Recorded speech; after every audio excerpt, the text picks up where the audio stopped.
Hi, welcome to Cook to Order. We're at Celebrity Kitchens, and we have a treat for you today. We have Cindy over here, who is the owner of Celebrity Kitchens. This is a first. She's going to be actually prepping for Mr. James Porterfield here, who is the guest. How are you? Hi, Kevin. Thanks for having me around. Thanks for coming. If you pan over here, we have a couple of cookbooks just to show you. These are actually more like history books, I would say, with recipes in them of the entire railroad Dining experience. Thank you. The history of it and current practices. Right. And I want to say this, Cindy, you can help. Unfortunately, you guys watching now are going to miss the big event that's coming up because the show's going to air after it. But if you were to go to CelebrityKitchens.com, you could have been part of this. You are actually going on this great tour. We've set up a rail, wine, and dine weekend for Mr. Porterfield, and he's going to be doing a number of book signings in the area, and he's doing 2 programs at Celebrity Kitchens. But for folks that are interested in learning more about his books and Mr. Porterfield, you can go to jamesdporterfield.com also. Right. The events this weekend, we've got a first-class rail meal dinner on Saturday night, and then a luxury liner brunch on Sunday morning. Book signing at Barnes & Noble, and then at Mitchell's Trains, Toys, and Hobby Store. And then Sunday, we're going for a ride on the Wilmington and Western Railroad. Yeah. So it should be really fun. A lot of fun. Should be great. So And you're good actually food. And good food, right. Great Is the important part of why we're here and why you're here. Great food. You guys food. will be stepping back, basically, to the glory days of the dining car experience. Absolutely. Right. Which is about 150 years old now. The first dining car was introduced in 1868. Now, all these, now also, I just throw this, you're also a professor at where? Penn State University. Penn State Adjunct. University. Adjunct. Well, I just promoted Right. And I don't know how we're going to do this year. You know? Oh, you'll do good. Okay. But let's just tell them a little bit about what it is that you're going to cook, because all these recipes are actually recipes that you culminated from different railroads. Different railroads or practicing chefs.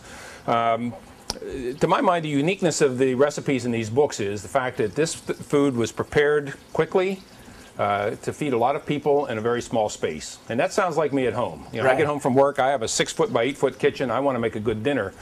So we're preparing, our potatoes are from the Illinois Central Railroad, main line of Mid-America, used to run between Chicago and New Orleans.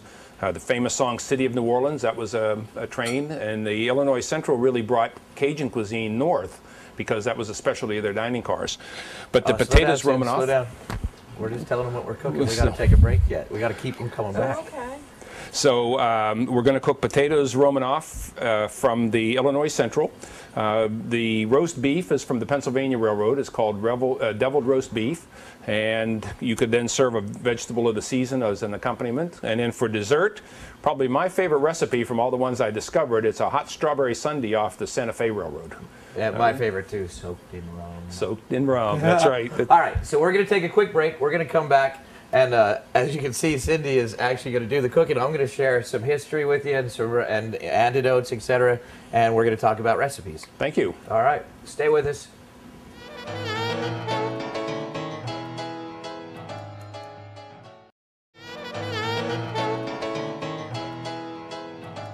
Hi, welcome back to the show. In case you missed my snappy opening, I'm with James Porterfield, historian, educator, author, Good chef. Nice man. And Thank Cindy, the owner of the establishment that we're cooking from, is actually going to be doing the recipes. So we're going to start with the potatoes Romanoff, which you said was from The Illinois Central Railroad. Okay, so now you can start. Okay, I just put some salt on the cooked potatoes, and now I'm going to mix up some cottage cheese, sour cream,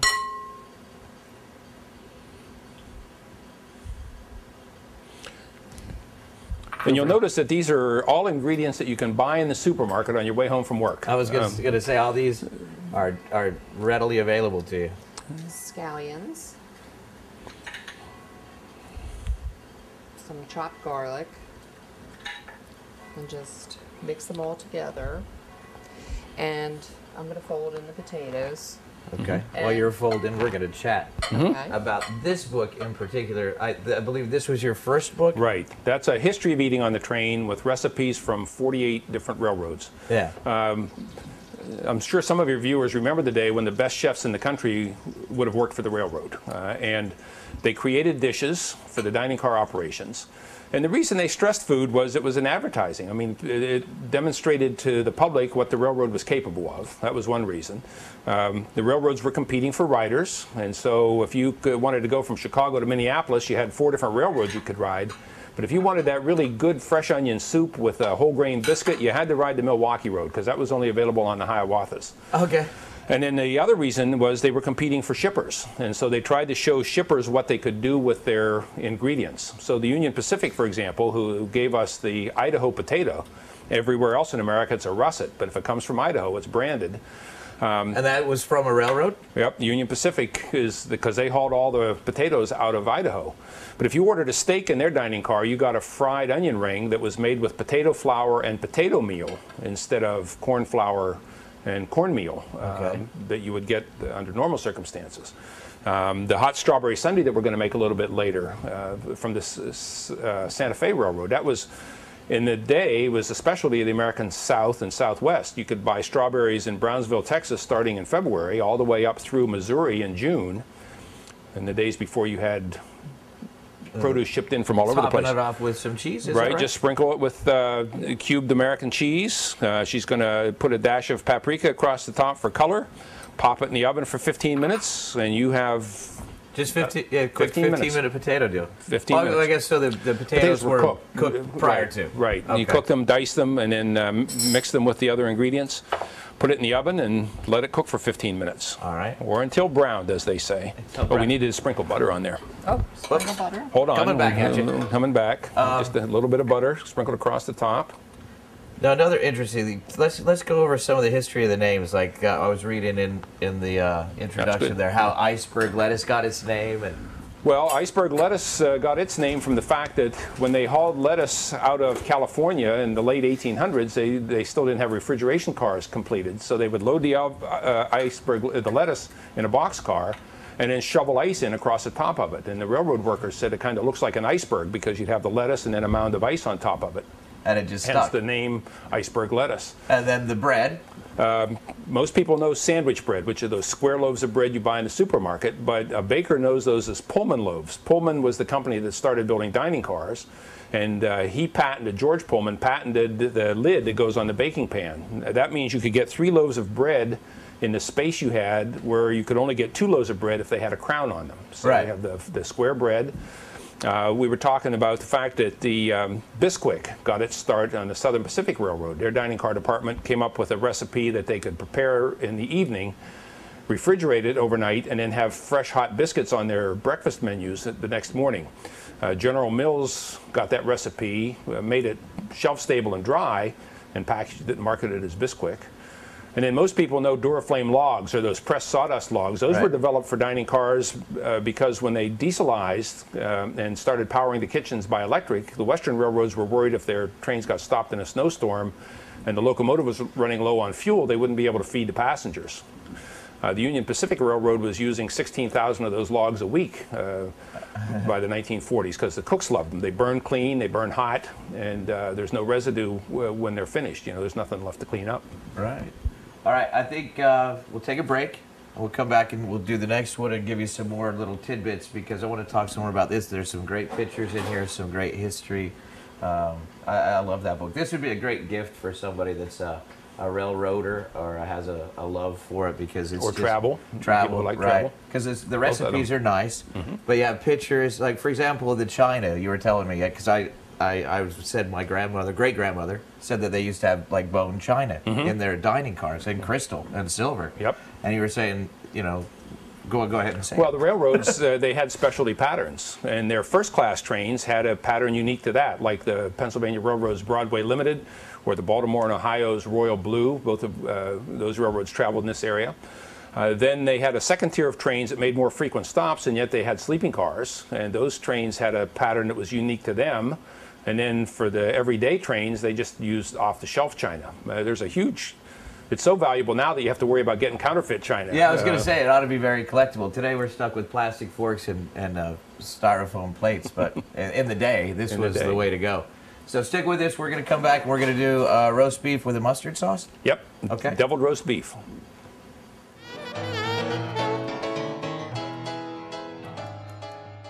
Celebrity Kitchen's Wellington's newest and most unique dining experience is dinner and a show combined into one great event. You'll love eating the full-course dinners and enjoying the selected wines. Regionally and nationally acclaimed chefs cook tableside for you or with you in this intimate and socially interactive setting. Sit back, relax, and watch the chefs as they work and prepare the perfect meal. You'll leave with new friends, great memories, and recipes to repeat the magic. Visit CelebrityKitchens.com or call 427-COOK for your reservations and see what Celebrity Kitchens has to offer.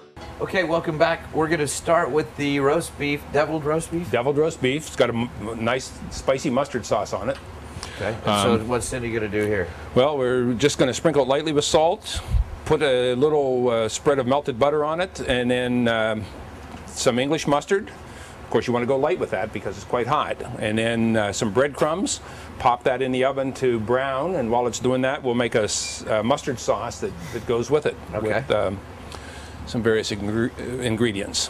So now in your second book, the other one from the dining car, from the dining car, it's also got the history and stuff, but it seems to have more recipes to me.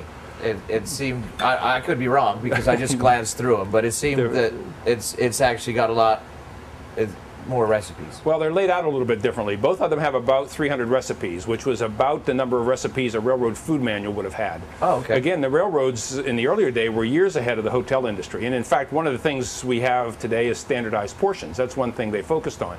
So that if you got that really good cantaloupe pie off the Texas and Pacific Railroad going down to Dallas, on your way home, if you ordered it, you wanted to be sure it was the same good pie. And, you know, that's what restaurants today, the Chili's and Ruby Tuesdays of the world, rely on. Now today, the cooking techniques are a little different. They rely more on seasonings and careful timing than they did in the past. But there are still chefs working in Amtrak kitchens, dinner trains, private rail cars. The freight railroads have chefs on their staff, all fixing meals to be served on board, whether it's the passengers or executives or that sort of thing. Well, now, is their kitchens different? Like, for example, on a ship, like the oven door isn't like your normal oven door because of all the movement and stuff. You don't want to just fly and open and all your stuff coming out. So did they have, is there special? There are. Don't ask me what the details are. I know, for example, the stovetops all have rails around them so something won't slide off and hit the ground. Right. They don't have deep fryers on trains for obvious reasons. I mean, very smart. And in researching the first book, I discovered injury reports from the New Haven Railroad, and as you might expect, it was burns primarily and cuts. And yet it was, out of the 20 departments that they gave statistics on, it was among the safest departments to work in. So, but yeah, there are some adaptations. They use convection ovens, grill, steam tables for keeping things warm. They actually have a grill. I'm sorry, like a griddle, like a griddle. Oh, great, right. That they can cook things on. So, and would have an open flame on them. It's powered by electric, not a flame, but you know, a hot unit. So now I put this in the oven, and the potatoes might be ready. These are going to go under a broiler, for about 5 minutes, just to brown it lightly. And in the meantime, we make a mustard sauce. Do you have the grill at the lower oven on, or do I? I don't know. Sid, do we? Upper, lower. The broiler. You can put the broiler. Gotcha. On. Lower broiler. There's that. Needs about 5 Those are minutes. almost ready. I love this thing. I don't know if it works. We'll find out. Either I'll melt it and burn myself, or it'll be good. Right. Which would be good television. Would be exciting drama. One of the guests back in the days of live television, where pranksters would set your script on fire or something while you're on the air. But yeah, so the second book is really contemporary recipes. Again, cooked quickly in tight space. The kitchens themselves, the Pullman kitchen was 8 feet wide by 18 feet long, and four chefs worked in that kitchen to prepare the meals. And if you step on the American Orient Express, their dining cars are just like that. It's the same old technique. Right, and I read in the bio earlier, like if the old dining car, right? I mean, if you go look at the old diners, there's even one in Newark here, the old silver, and it's shaped like a railroad car. Yep. And I guess I've always known that in the back of my mind, but I never really realized it until I read it, that was because dining was not really something you did back then. That you didn't just go out to dinner, I guess. Right. And then when they wanted good food that came from the railroads, they made it look like a railroad car. Right, and that was a common use of old railroad cars. We still have in State College, one of the diners is actually the trolley that started it is still buried in the walls of the building. Is it really? And yeah, the college diner with the original. But yeah, well, that's true, and that's one of the reasons why this stood out in people's minds, because 100 years ago, you didn't have chain restaurants serving good food in cities of every size in America. So, and these trains generally were known for carrying executives from city to city. So, some of the things unique about dining cars, that, for example, they had to serve a whole array of palates. A McDonald's today knows who's going to come in and have a meal and what they're looking for, and a high-end steakhouse is going to know who's coming in for that. But a railroad dining car has to be able to serve both people, and yet have them find something they like and are comfortable eating on the menu. Right. So, what goes in the sauce here? This was vinegar, salt, pepper, and onions. Okay. And we're just going to sweat the onions? Yeah, sweat the onions. Just for about 5 minutes. This recipe came from which railroad, did you say? The Pennsylvania Railroad. This is off the Broadway Limited would have been the railroad. And then we're going to add in some brown gravy, English mustard, parsley that's been chopped, a little bit more salt. Okay. We're going to take a break while this sweats. We're going to come back, and we're going to finish. We're going to get this out of the oven for you. We're going to finish the sauce, plate it up, and then I want to get to the strawberries. Strawberry sundae. Right.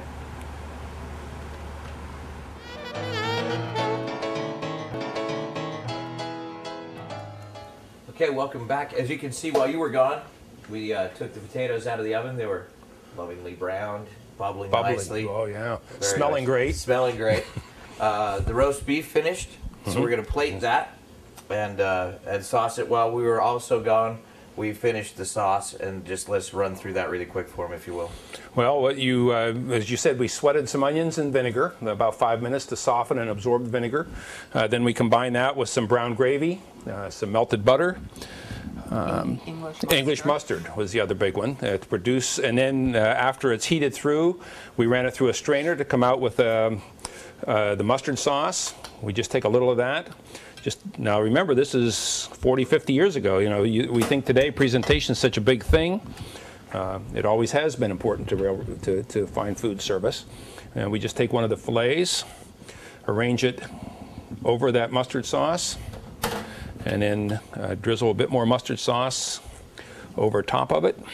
You don't want to use a lot of this because the English mustard makes it pretty hot and spicy.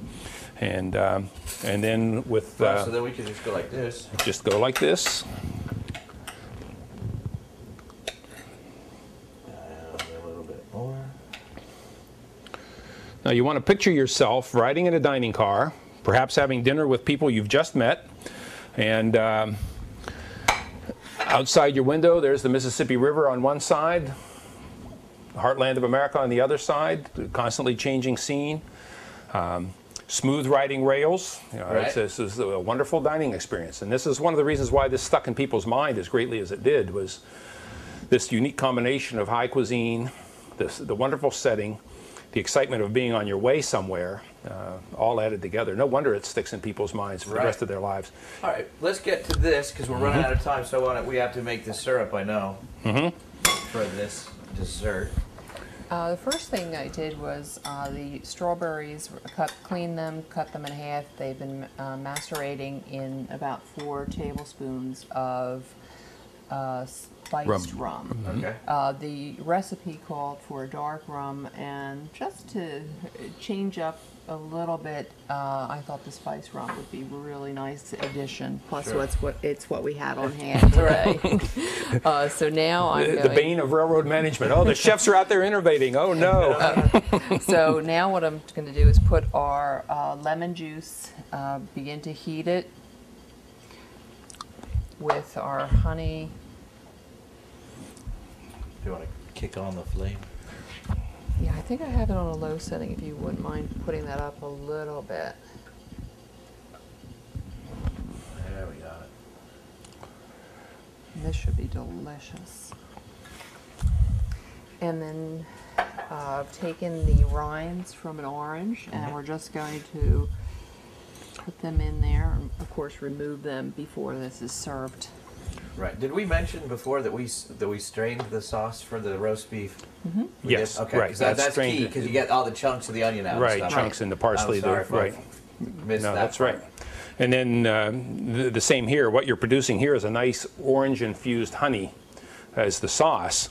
And so you bring this to a boil, reduce the heat, let it simmer for about 10 minutes. Okay. And we'll do that, and then we strain it to get the orange peel out of it. I see And they're going in some lovely martini glasses. martini glasses. Okay, so we've strained the sauce. We've added the strawberries back to heat through. Mm-hmm. Now, Cindy, if you'll have me those martini glasses, or someone really quick, please.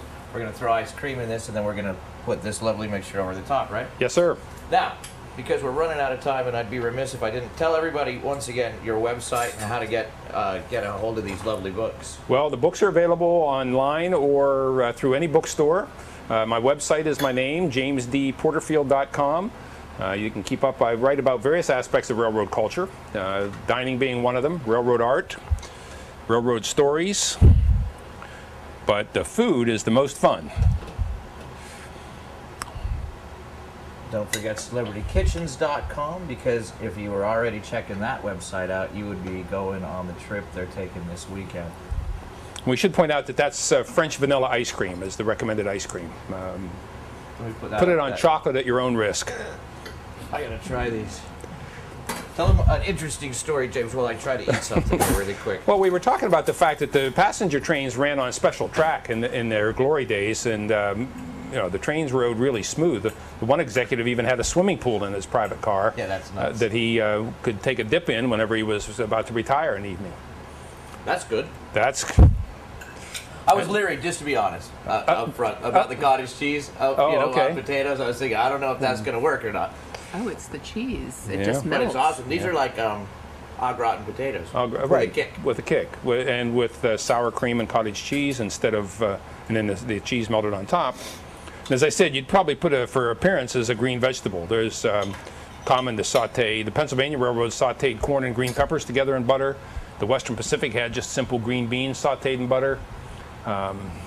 Or you could get fancy and do carrots in a nutmeg sauce if you wanted to. There's a little heat to that sauce, Yeah. It's the but it's very tasty. Oh, it's the English mustard. Yes. Right. All right, so don't forget everybody's websites. Yours one more time, really quick. JamesDPorterfield.com. CelebrityKitchens.com. Thanks for watching. We'll see you next time. Thanks you for having coming. me. I greatly appreciate this. Thanks for cooking. Oh, you're welcome.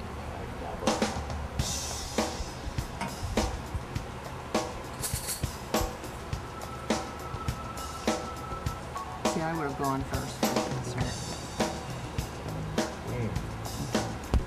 Me too. I'll get back to the meat and potatoes. Tomatoes later, right?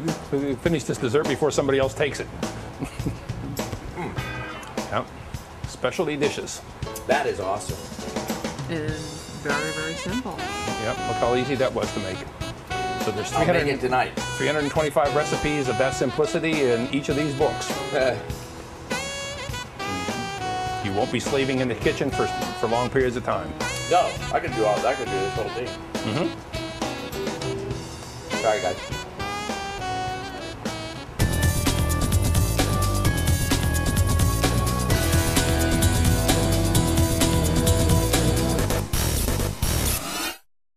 If you're paying too much for costly print or newspaper ads, or would like to try television advertising, then give Positive Promotions a call at 302-292-3994.